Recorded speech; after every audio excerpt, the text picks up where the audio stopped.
Shalom Bapak Ibu, Saudara yang dikasihi Tuhan. Seri pengajaran hari ini berjudul Manusia Rohani. Saudara, kekristenan sejatinya merupakan proses perubahan karakter dari manusia jasmani menjadi manusia rohani. Dalam suratnya kepada Timotius, Paulus menyebut orang percaya sebagai manusia Allah, man of God. Tetapi engkau, hai manusia Allah, jauhilah semuanya itu. Kejarlah keadilan, ibadah, kesetiaan, kasih, kesabaran, dan kelembutan. 1 Timotius 6 ayat 11. Manusia Allah inilah yang saya maksudkan dengan manusia rohani. Lebih spesifik lagi, orang Kristen rohani. Orang Kristen rohani artinya bukan orang Kristen yang jasmani atau duniawi.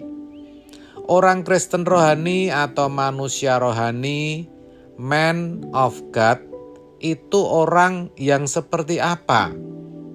Jawabnya, ya orang yang hidup dalam pemerintahan Allah, bukan dalam pemerintahannya sendiri.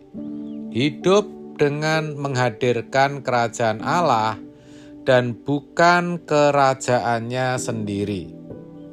Ciri manusia rohani adalah tidak mencintai uang. 1 Timotius 6 ayat 10. Itu sama artinya tidak ada dalam percintaan dunia, tidak mencintai dunia. Di mana di bagian Alkitab yang lain dikatakan tidak mengabdi kepada dua tuan. Matius 6 ayat 24. Maksudnya tidak mengabdi kepada Mamon, tetapi hanya mengabdi kepada Allah saja. Memang untuk memenuhi kebutuhan hidup, tentu kita semua butuh uang, butuh mamon. Tetapi yang dimaksud di sini, jangan sampai kita dibelenggu oleh uang. Jangan sampai kita menjadikan uang itu sebagai tuan, atau bahkan menjadikan uang itu segalanya dalam hidup ini. Sebab Alkitab berkata, akar segala kejahatan adalah cinta uang. Dan faktanya memang demikian. Orang menjadi jahat, perbuatannya menyimpang, tidak sesuai dengan kehendak Allah ketika ia terobsesi oleh dunia, ketika ia mengejar dunia. Orang seperti ini tidak mungkin bisa mengasihi Tuhan sebagaimana mestinya. Maka Tuhan Yesus berkata, kamu tidak dapat mengabdi kepada dua tuan. Kita harus memilih menjadi manusia rohani dan mengabdi kepada Allah saja, atau menjadi manusia jasmani yang mengabdi kepada Mamon. Dan itu berarti menyembah iblis. Saudara, kalau kita memilih menjadi manusia rohani dan mengabdi kepada Allah, bukan berarti kita harus menjual semua harta kita tidak punya apa-apa lagi, lalu pergi ke tempat sunyi untuk mencari Tuhan, atau menjadi full-timer gereja, atau bahkan pendeta. Bukan seperti itu. Ayat tadi mengatakan kejarlah keadilan, ibadah, kesetiaan, kasih, kesabaran, dan kelembutan. Semua itu terkait dengan natur atau karakter Allah.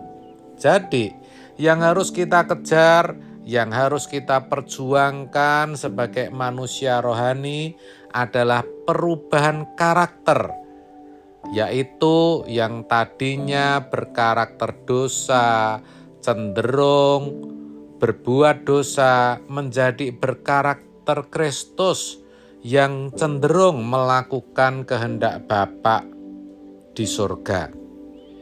Berbeda dengan falsafah Jawa yang berkata bahwa watak digawa mati, yang artinya karakter itu tidak bisa diubah. Dalam kekristenan, watak atau karakter sejelek apapun di dalam Kristus itu bisa diubahkan. Saya ulang, dalam kekristenan, watak atau karakter sejelek apapun di dalam Kristus itu bisa diubahkan. Pertanyaannya, lalu bagaimana agar kita bisa mengalami perubahan karakter seperti Yesus? Bagaimana kita bisa berubah dari manusia jasmani menjadi manusia rohani? Yang pertama, kita harus memiliki tekad yang kuat untuk berubah.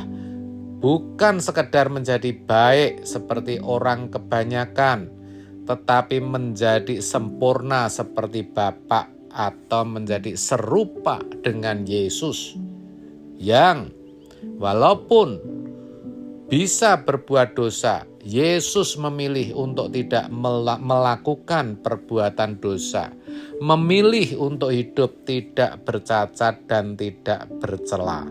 Ini modal utama, saudara. Yang kedua, kita bertobat dari segala dosa dan mulai memperbaharui pikiran kita dengan firman Tuhan. Roma 12 ayat 2. Tidak ada hari yang kita lewatkan tanpa membaca, mendengar, dan merenungkan firman Tuhan. Yang ketiga, rela menerima penggarapan atau pembentukan Allah melalui setiap peristiwa yang tidak enak, yang tidak kita harapkan. Jangan mengeluh, jangan berontak. Apapun yang kita alami, pasti ada kebaikan dari Allah. Roma 8 ayat 28. Jadi tetaplah bersyukur. Dan yang terakhir, bergantunglah sepenuhnya pada tuntunan Tuhan. Mulailah bersaat teduh agar bisa memiliki kepekaan dengan pimpinan Roh Kudus. Mulailah kehidupan doa minimal 30 menit sehari.